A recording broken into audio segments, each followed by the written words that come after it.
the third largest city in Japan, but it is also known as Japan's kitchen. So it is the foodie capital of Japan, and we are so excited today. We're going to go and check out some of the most famous food. Did you know that some of the most famous dishes from Japan actually originate here in Osaka? So we're hoping to really check that out, get some of the history of the dishes. So we're going to take you on a foodie tour of Osaka.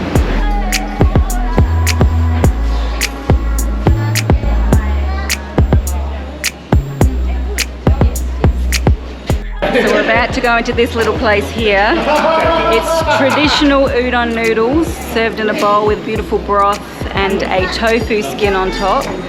It's an older guy in there, he's been doing it for a very long time, so I'm expecting it to be tasty. They say it's comfort food for Osakan people, and they actually make the noodles themselves.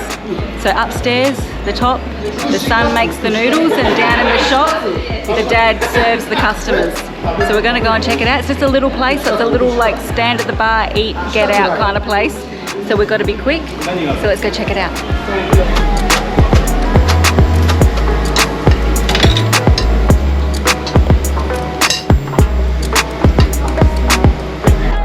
So it's super famous, so it should be pretty tasty.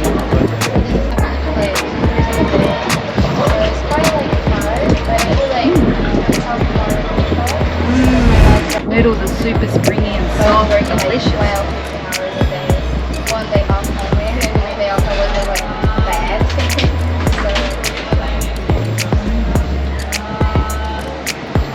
And this is the tofu skin. It's a little bit sweet because it's been cooked with vinegar and sugar.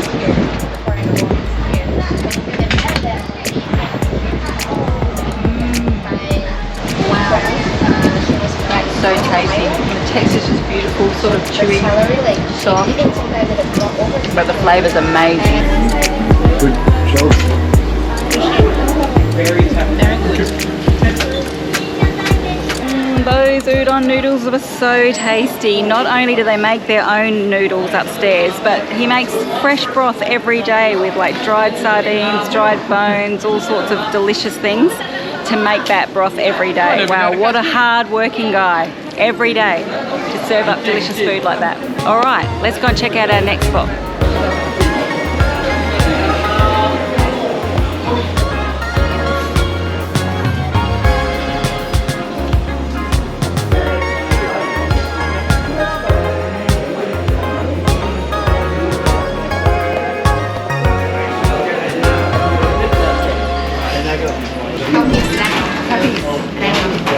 Calpis lemon.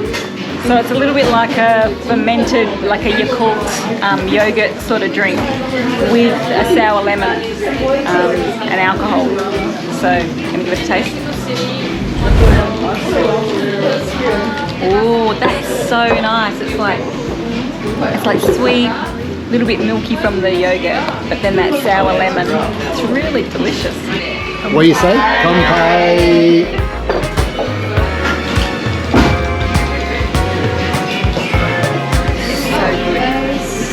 So we've met up with some friends and we're coming to try some delicious little snacky foods that you can have with drinks.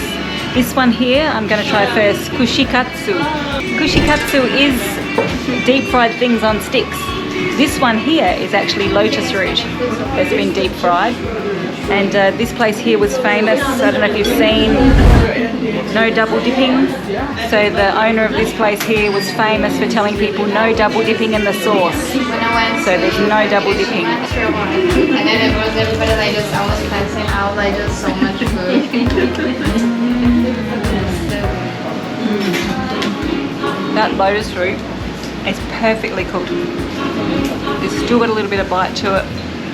Just like the consistency of like potato, but delicious. You can taste the lotus root flavour with the sauce and the crumb. It's delicious.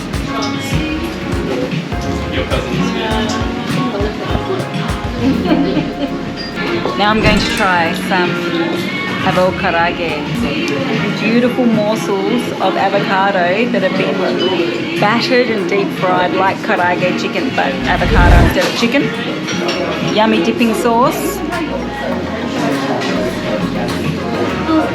And now in the mouth.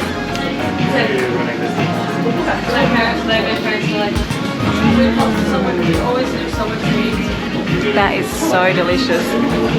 Big chunk of avocado, creamy avocado with a crunchy outside, and the dipping sauce goes perfectly. That is a winner. Japanese chicken wings. They look really tasty, sticky and sweet. I wonder if they are.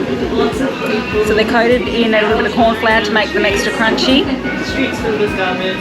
And coated in this delicious sticky sauce. So let's give it a taste.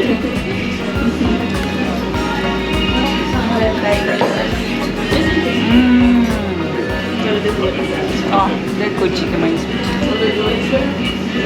And here we've got some shrimp that's been battered and deep fried. So we'll try one of those.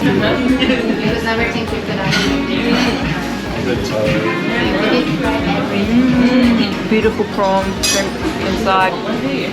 Nice little batter on the outside. And a little bit like a Thousand Island dressing or seafood sauce on top. Really tasty.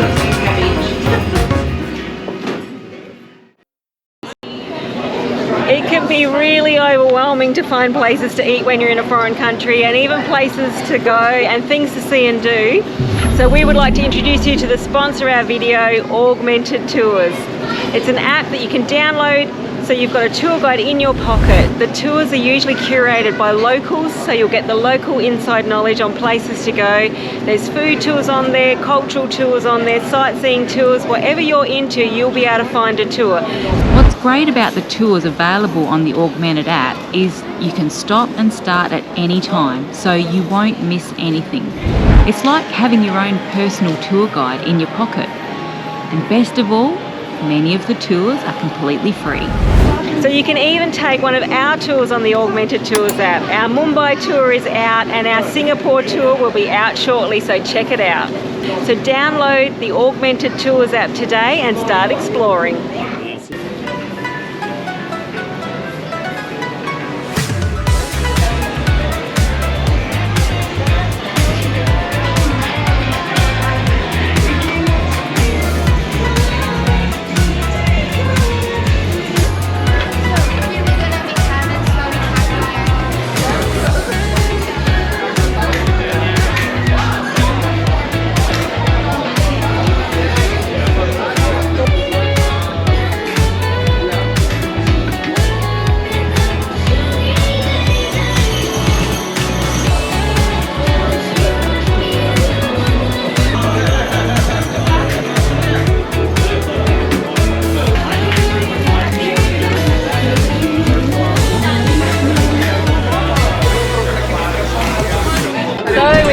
To a famous takoyaki spot. We're having some traditional takoyaki, which is like a ball of like pancake batter with a bit of octopus inside it, topped with a little bit of sauce. They also do an original sauce on with like Worcestershire and mayonnaise, but they also do one that's got garlic powder on top instead of the Worcestershire sauce. So we're going to try that one first. Apparently it's really hot and steamy inside. Right, like if you get your chopsticks and go like that, you can make two nice pieces and then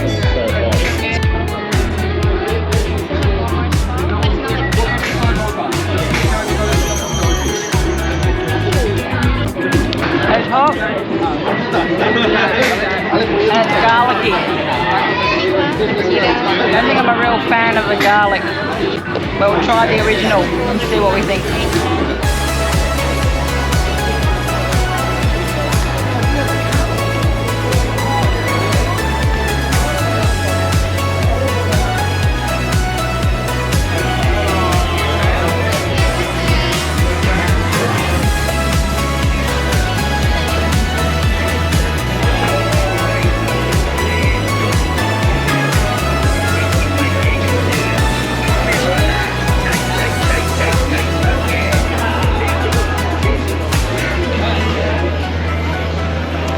Now we're going to go into a Kushikatsu place, so the little lotus root that we had at the other place. This place is going to have like all sorts of food on a stick that's fried, which is what Osaka is famous for actually.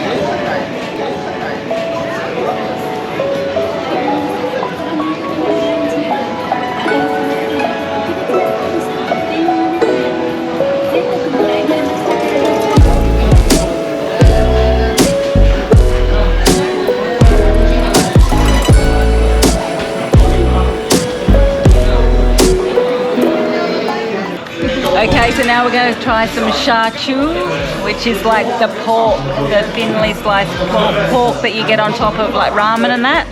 And we've also got some Japanese sweet potato with a dipping sauce. Looks delicious. And the pork looks like fatty. She said it's ribs. It looks a little bit like pork belly, like it's got that fat in it. So we're going to try it.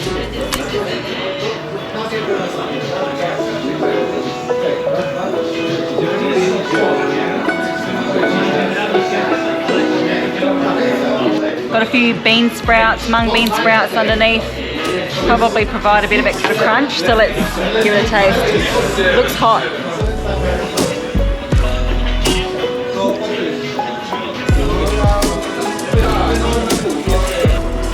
It's delicious.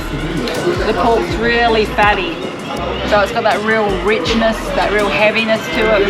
It's not overly done with the sauces or the spices or anything. Like the flavour of the pork just really stands out and comes to the fore. Nice. Yeah, no, it's lovely. And yeah, melt in your mouth, I guess. Yeah. So here we have Yukimi Daifuku, which is deep fried mochi ice cream. Here you can have caramel or chocolate. Timmy's gone the chocolate. I've gone the caramel. Julie's gotten the chocolate. Chocolate.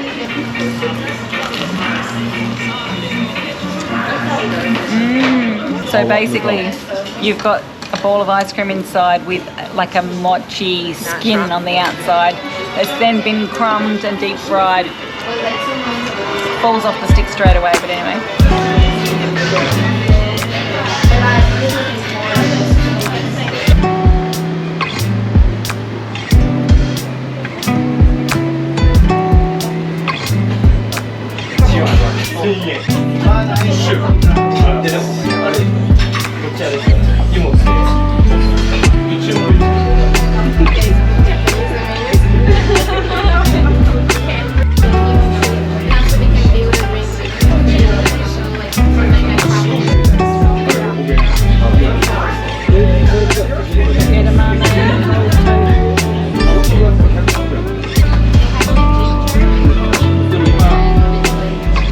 Some of the best places to eat. The menu is all in Japanese, so that's where having data really comes in handy. You can always translate the menu and you know what you're ordering, and then you can eat like the locals. So it's really important to have data on the go, which is why we love our Holafly eSIM. If you want a Holafly eSIM, click on the link below, you get 5% off.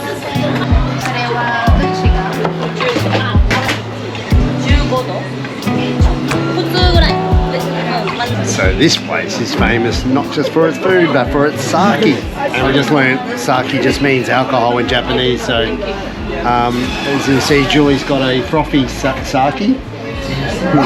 called a Sapporo sake. What's that? This is one wine.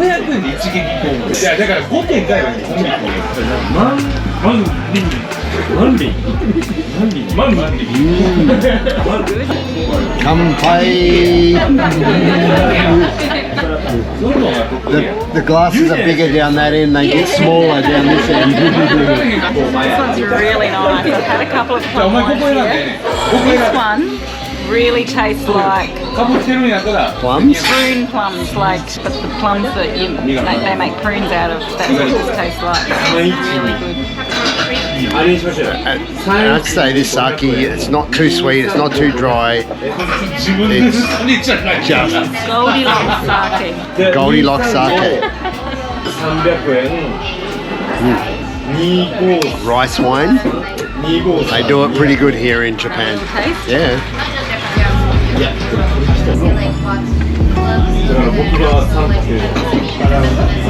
Pretty good. Very drinkable. So here we've got some Buta Shogayaki, meaning pork in a ginger sauce. It's got a few sesame seeds on top. And yeah, it's basically like a ginger sauce that it's been coated in when it's been cooked. So getting later, my conversation is going like, it's grilled and Really nice grilled pork. we normally eat with this. The ginger's not overpowering, it's just a really nice, gentle ginger flavour over it. Goes perfect with some drinks. Like all the food that we've had tonight's been like really nice little bits that you can have with drinks as you go. Great evening out with family and friends.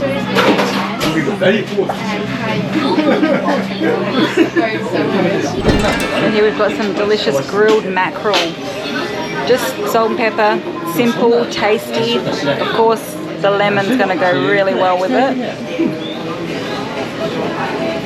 I'm going to try some with the skin because that's how they traditionally eat it. So here we go, some with the skin.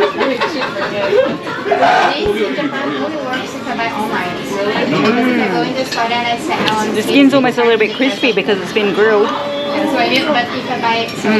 Beautiful mackerel flavour.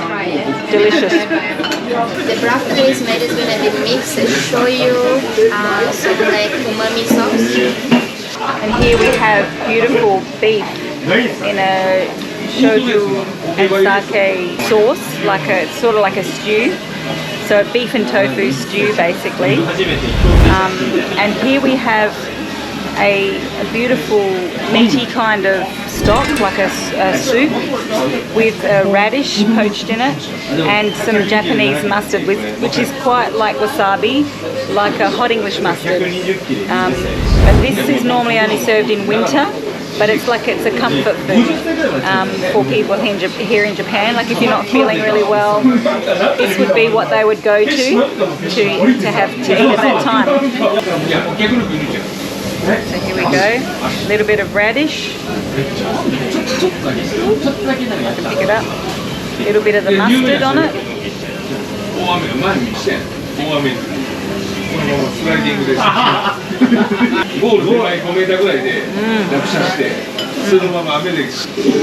Really nice radish flavour, and that mustard just lifts it. That's really tasty. I can see why that for them is comfort food. I'm really eager to try this beef and tofu, because I think the sauce is going to be the broth is going to be a little bit sweet.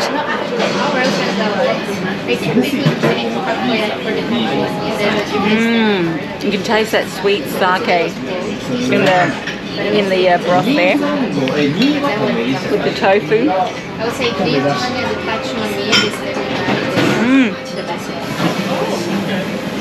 Wow, what a hearty bowl of food that is. That's really tasty. It's really rich. It's quite fatty from the meat, but full of umami flavour. That's really delicious. Well, now that we've stuffed ourselves full in the Shinsekai district of Osaka, it's time to head back to our hotel for a good night's rest, ready for our next fair dinkum adventure.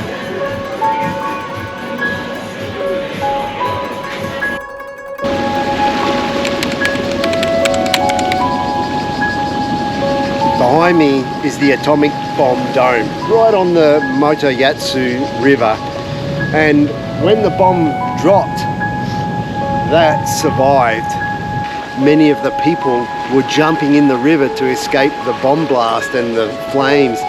It actually obliterated a 2-mile radius from the bomb center where it dropped, which was literally just right here. Today is now a UNESCO World Heritage Site, but at the time, a lot of the survivors wanted it torn down and removed so they didn't have this remembrance of what took place, of the atrocity that happened here. But many, on the other hand, wanted to have this preserved as a remembrance of actually what did happen, that we shouldn't forget such an atrocity that was done to the people of Hiroshima. The city has completely rebounded. It shows its resilience. Now it is a 1.2 million population, and it has beautiful gardens everywhere. Now it's a green city. There's so much to explore, but we're just going to have a look at a little bit of the history of actually what took place during the bombing and after.